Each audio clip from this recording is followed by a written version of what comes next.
Welcome to another episode of HTM on the Line. I'm your host, Bryant Hawkins Sr. Every now and then, you meet people who remind you that legacy isn't just what you leave behind, it's what you live right now. Today, I'm sitting down with Duane and D'Juan James, a father and son duo with nearly 50 years of combined experience in healthcare technology management. Two leaders, two generations, same mission, keeping patients safe through the power of technology. This isn't just a conversation about career paths, it's about a calling, leadership, and passing the torch. Enjoy this episode. I know I did.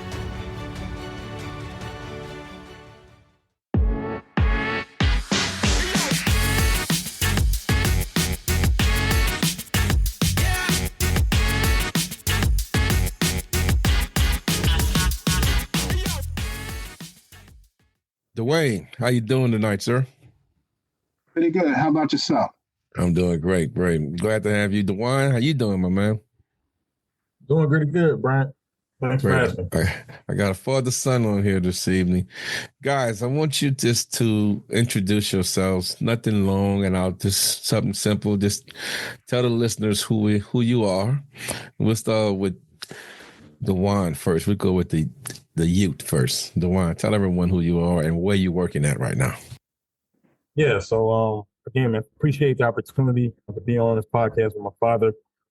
So Duane James, also go by DJ in my professional world. I've been in HTM for 17 years now. For the first 10 years of my career, I was a technician specialized in the operating room, anesthesia trained, heart-lung machines, things like that.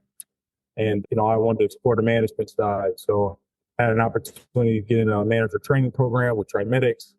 And that was about 7 years ago. And I have various management roles where I'm currently now the senior director of clinical engineering and medical equipment processing at Kaleida Health in Buffalo, New York. Okay, great. Mr. Duane, tell us about yourself, sir. Well, thanks for having me on the podcast. I'm Duane James. I'm the corporate director for clinical engineering for Central Health in Central Virginia. I've been in the HTM field for over 30 years. I started in 1981, and I had to thank GM for getting in the field because I was a welder, and I got laid off as a result of trade readjustment, TRA, which was foreign countries' automotive intercept in the United States. And I was able to I was laid off, and I actually got funding to go to school. So that's why I'm in the biomed field today, thanks to GM. And I started off as a maintenance helper. And that's when I decided I was a maintenance helper in the biomed shop. And I learned to work on the equipment, being just, running around, moving equipment. And I got a chance to work on pillow speakers. That was my first opportunity to work. But then I kind of gravitated and I got real good at it. So I said, well, I'm going to switch my career. I was majoring in business. So I majored in electronics. And I was able to start my career there, and I advanced to a technician, and 30 years later, I'm a corporate director. All right, so how many years total you've been in the industry, Duane? About 32. 32 years, and DJ 17, so we got almost 50 years among the two of you guys. That's outstanding, man. Now, Duane, I'm going to ask you this question. When people ask what you do, how do you usually describe it? Because we're in this unknown industry. So how do you describe what you do when someone asks you? Most of them, right, they don't know what I do. So I kind of told them I work on medical. I repair maintenance equipment. And then I give them, equipment, I display equipment that they actually is familiar with, like infusion pumps, you're in the OR, you're on the anesthesia machine, and those sorts of types of equipment. Then they get it. They say, okay, I know what you do now. All right, great. DJ, same to you, man. You up in Buffalo. Trilling, you have your own path going. How do you explain your role when someone outside HTM acts? Yeah, it's a good question. The way I explain it is I maintain medical equipment and medical equipment compliance. That's usually how I typically explain it. And I do the same thing. I usually talk about general devices such as a defibrillator, anesthesia machine. I'm sorry, not anesthesia machine, but ventilator, things that they may be familiar with, specifically from COVID, or an IV pump. And that typically gives them a good idea of what I do for a living. So we've got a father and son here, both executives, both in HTM, but in different states and different companies. Man, that's powerful. That's all I got to say, guys. Congrats. I'm proud to say I know both you guys. Y'all doing big things. Y'all definitely setting the legacy up. But now I want to ask a lighthearted question. I got to ask this one. Now, look, Duane, back when both of you were fixing equipment, who really got the job done faster? It was me. DJ, did you ever look at your dad's pace and think, man, if I was on that machine, I already been done? Yeah. Now I feel like I work a lot quicker, but we can argue that back and forth. But he's an OG. I give it to him. Now, let me ask you this. If y'all had HTM executive trading cards, what would be your strongest stat? Speed, strategy, people skills, or what? Just surviving meetings? What would it be? I'll go with you first, DJ. Yeah, good question. I would say strategic thinking and people person. I think I have good people skills. I like helping people. So I would say those are my two strongest. Okay. Mr. Duane. That's a great question. Well, I think, at least for me, I've always been a visionary, innovator, and creator. So I kind of fix problems, and I also turn around programs. That was my specialty. And I've done that in several hospitals. And when I was in one of the hospitals that was really having some financial difficulties, I went there, and one of my colleagues, Mark Newell, highly respected in the industry, said, if anybody can fix it, Duane can do it. Duane James can do it. I like that. I like that.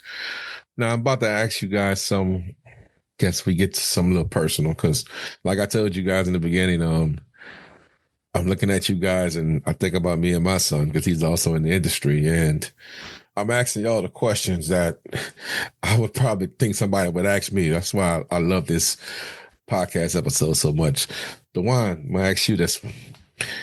When you were younger, what about your dad's work ethic stuck with you and now shows up in how you lead in Buffalo? Yeah, that's a good question. I'll take it back to, I believe I was between 10 and 12 years old. So, my father is a biomed. He would get called in, especially like on a Saturday. He would take me to work with him, and then he would leave me in the shop. Back then, the internet was a big thing. So I used to surf the internet while he would go out and take care of the calls. And then I would also just kind of explore the shop. I was always a kid that got into many things. And so I would start tinkering with things and just turning on devices. And that's what initially sparked my interest. And then also as, my dad can continue to grow within the career HTM field and got into management, he would put a suit on and wear a briefcase to take a briefcase to work. And so, career day and things like that, I would go to work with him and then I would see his name on his office.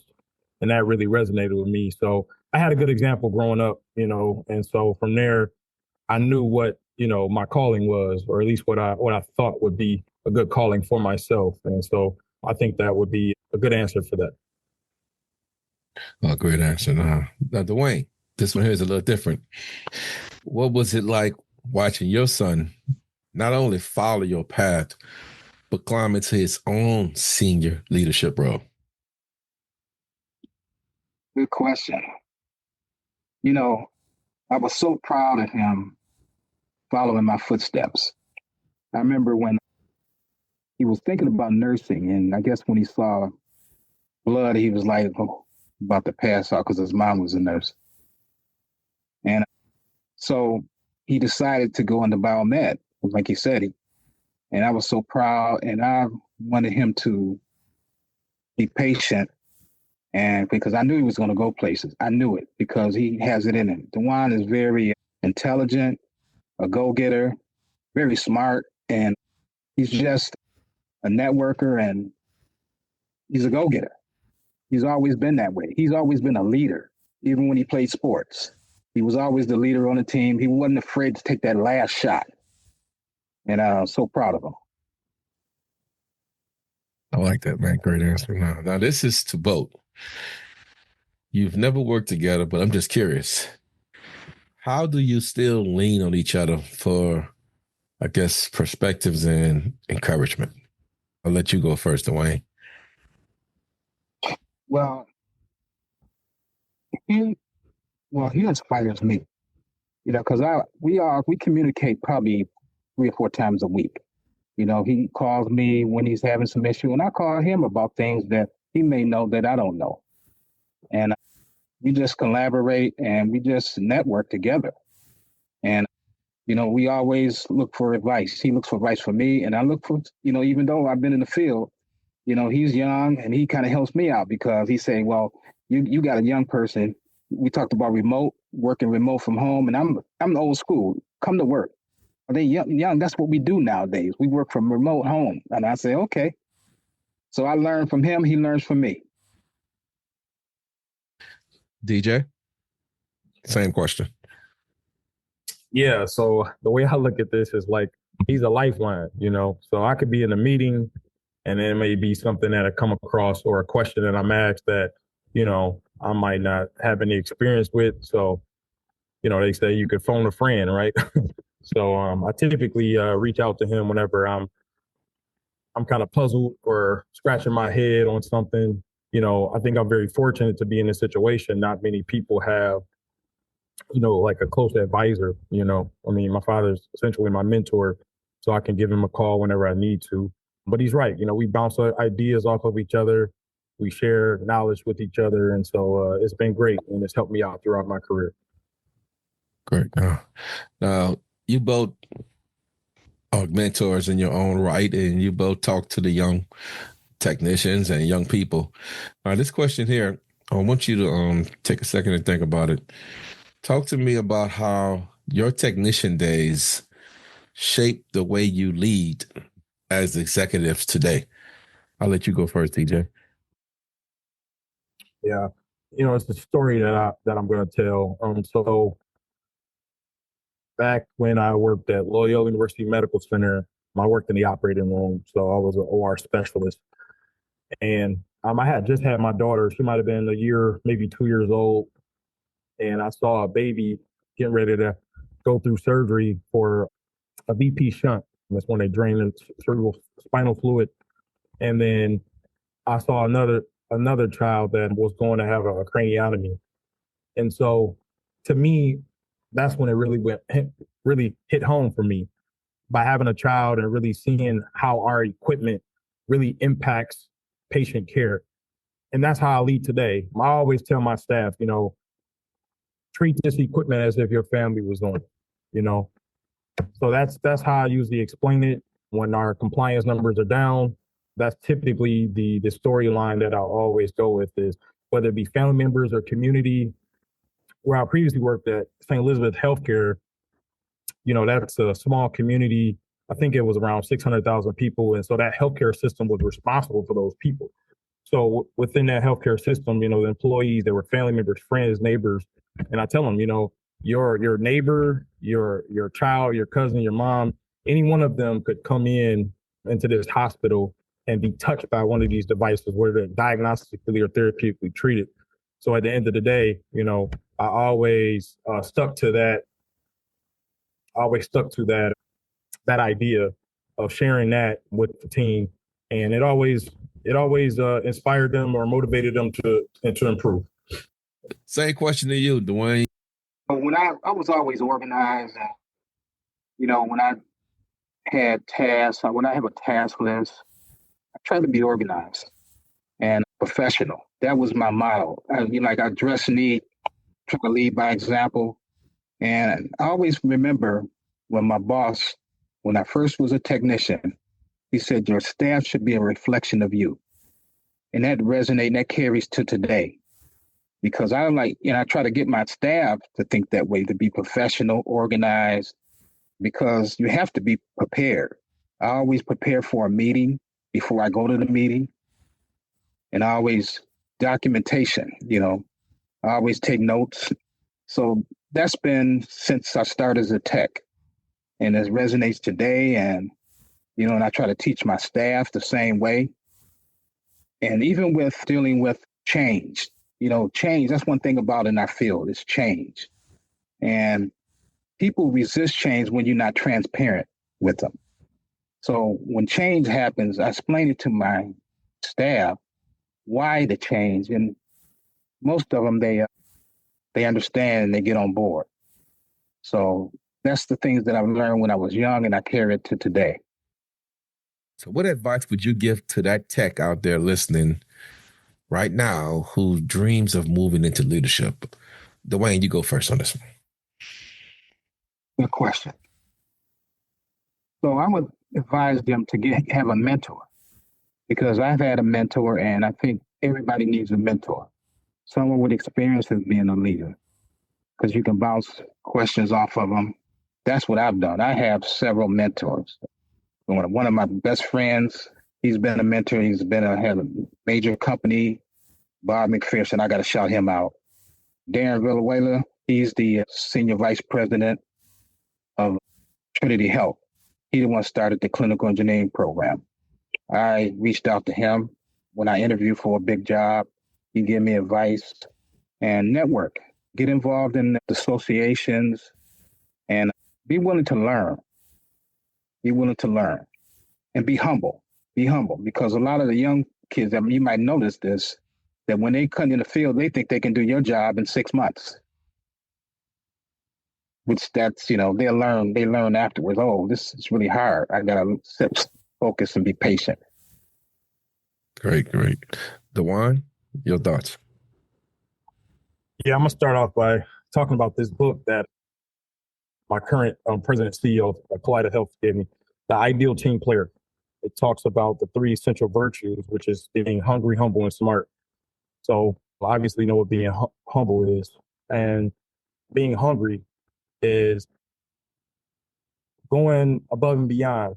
What are you doing outside of work to educate yourself, network, take those opportunities, go to conferences and association meetings, and really build your people skills. I think networking is probably one of the biggest things when you get into leadership, because sometimes you run into challenges, and so networking with the right people will get you past those obstacles that you may be dealing with, or make things happen, right? So one important thing for leadership, again, is just networking, taking the opportunity to really get to know people, get to know your leaders, get to know the stakeholders in the organization, and be an ideal team player. Organizations are looking for ideal team players, whether it's in a group setting, individual, who's going above and beyond. And always say, never say it's not my job. Always be willing to assist, or at least pass the baton to help the person get the situation resolved. So I like that. I recommend that book to every leader. My boss, many years ago, bought the book for his leaders, and we read it. We had to read it, and then we had to ask questions, and he was going to give us a test. But that's a great book. So I advise any leader to read that book. Okay. It's powerful. Was there ever a moment where you both realized, wow, even though we're in different places, this father-son journey is connected? Was there ever some moment where y'all realized that? Any one of y'all can go. Let's go with, you go first, DJ. You ever had that moment where you realized that even though me and my dad are not together, this father-son journey is connected? Yeah, I would just say, I mean, growing up, obviously a father-son relationship, me and my father, we connected through sports. He used to coach me and my brother. So I would take it back to just being coached, right? Have good integrity, be coachable, and care about helping people, and I would also be a team player, right? We take it back to that book, The Ideal Team Player. My dad really coached that as well. So that resonated. And then, just going along within my career, those obviously stuck with me. And I was able to make an impact with those qualities and characteristics. Okay. Duane? I think we connect when we actually be talking and we trying to hire a technician, or we looking at saving money on a contract. When we talk about those things, when I think about it, I think that we are really doing our thing. We both doing the same thing, and we making a difference. Even when we try to help people, my mother actually is a very caring person, helping people. And I think both of us got that from her. We always trying to help people, no matter what. So I think that's where the connection, when he's trying to help somebody, and I say we connected because we try to do the same thing. It's like we just connected like that. So. Great. Now this one here's for both of you guys. 20 years from now, you'll be good and retired, Duane. So let's do it this way. Forget 20 years, man. That's a long way.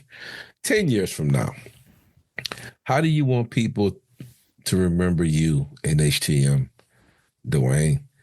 Not just as leaders, but as a father and son who made an impact. I'll go with you first, Duane.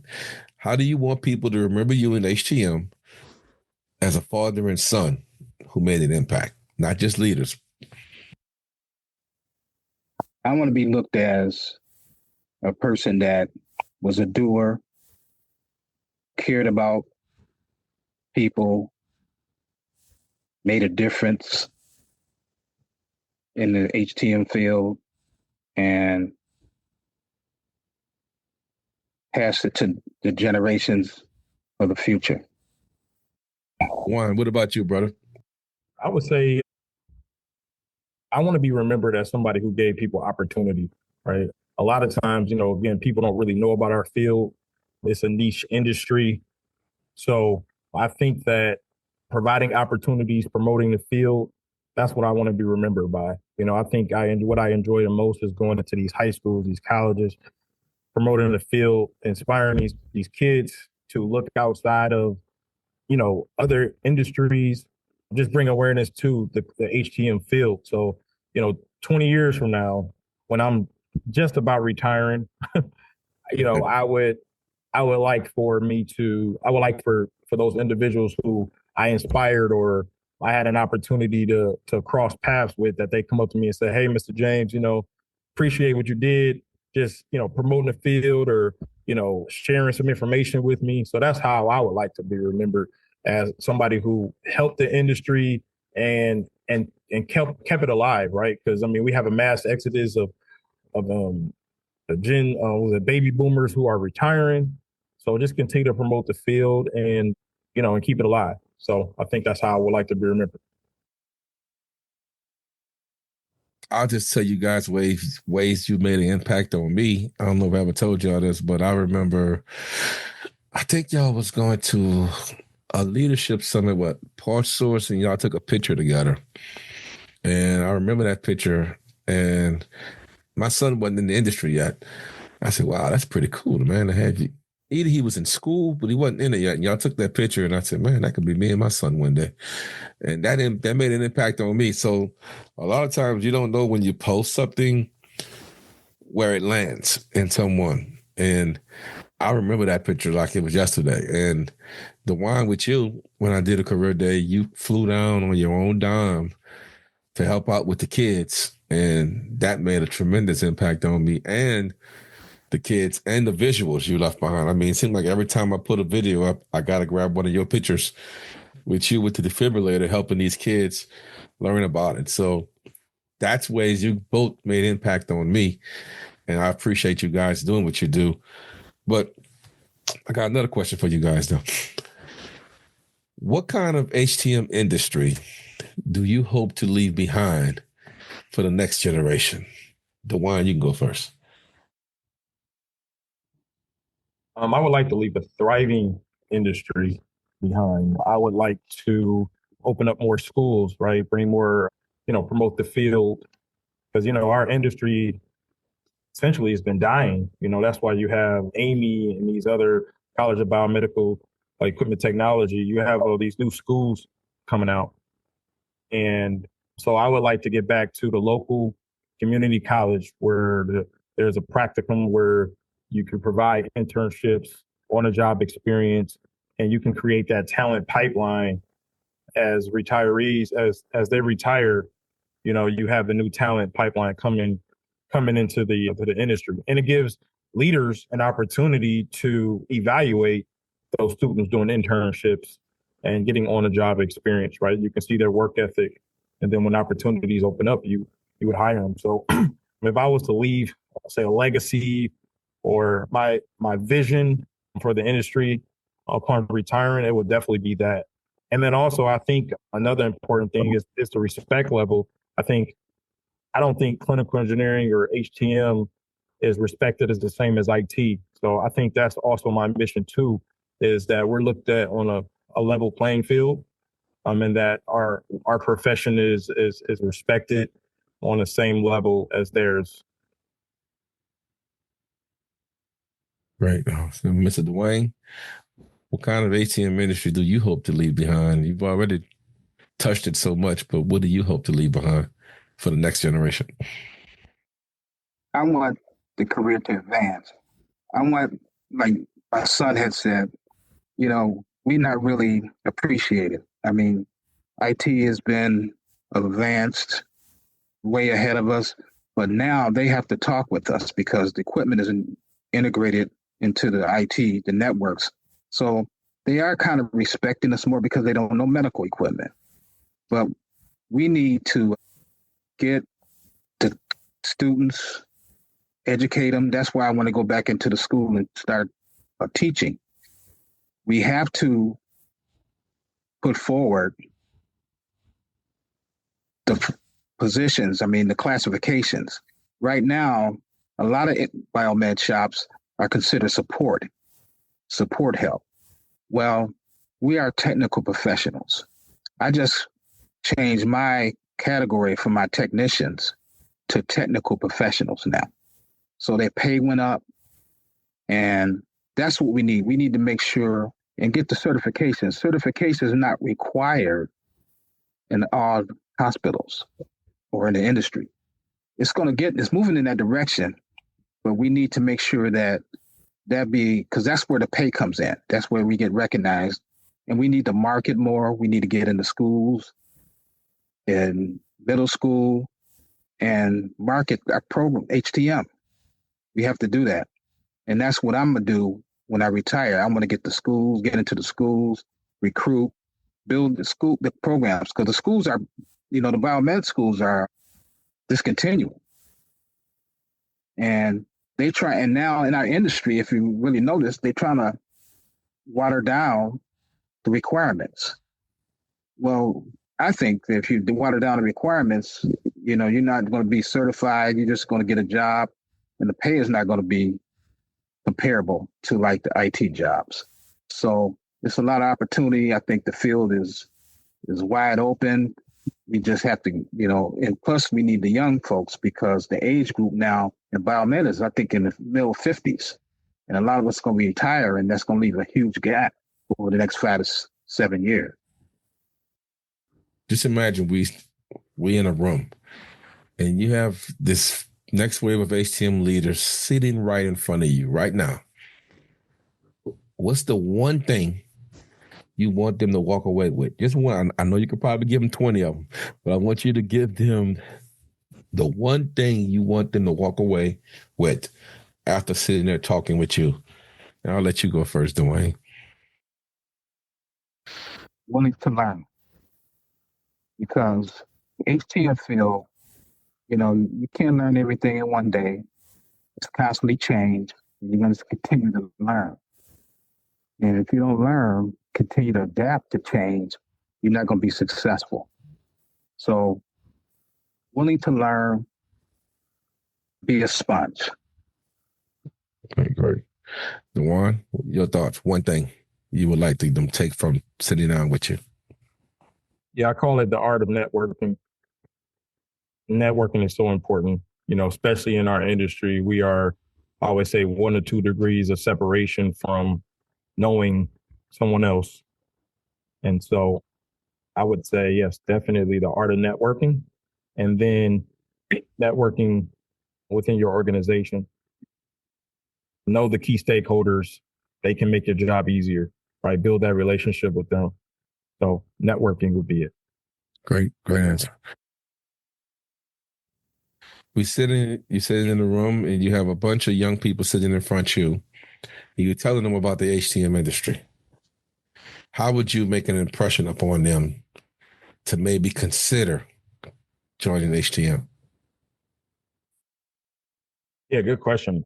Yeah, I would say it's what I enjoy the most. I typically like to grab a defibrillator, a patient monitor, and an IV pump. And after I give a good executive summary of what HTM is about, I like to let the kids interact with the equipment. The SpO2, they can see their blood oxygen saturation, the ECG, but just play around with the different devices. I think that's, a lot of people are hands-on. That's how I was. So, it's it's helped me promote the field. Most people would take some brochures, pass them out, but I've taken the opportunity to take the equipment to seminars or high schools, career days, and it's been successful. So,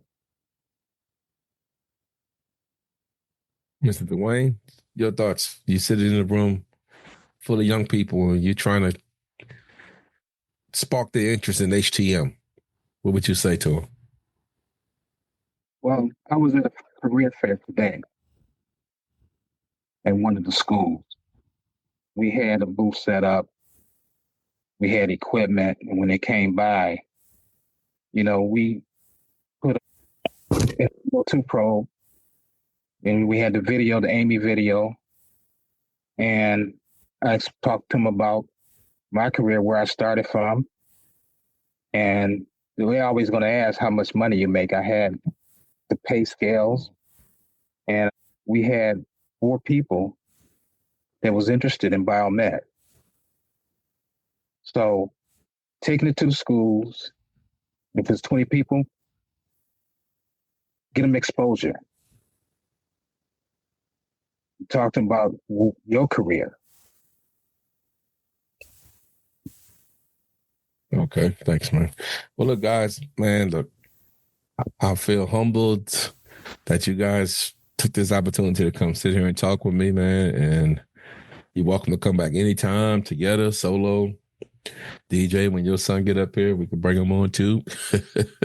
But I just appreciate you guys, man. Y'all don't know how excited I was to do this podcast. It's been a year or 2 in the making, but it's finally here, and I appreciate appreciate both of you guys. Well, we appreciate you. yeah, thanks, Brian. I appreciate it, man. What a powerful conversation. Duane and D'Juan James, a living example that leadership isn't about titles, it's about people. It's about humility, growth, and leaving the industry better than you found it. To both of you, thank you for showing up and showing us what legacy really looks like in motion. And to everyone listening, keep learning, keep serving, and keep elevating, because what you build today might just inspire someone else tomorrow. This is HTM on the Line. I'm your host, Bryant Hawkins Sr. Until next time, stay ready, stay humble, and stay on purpose. Y'all be safe out there.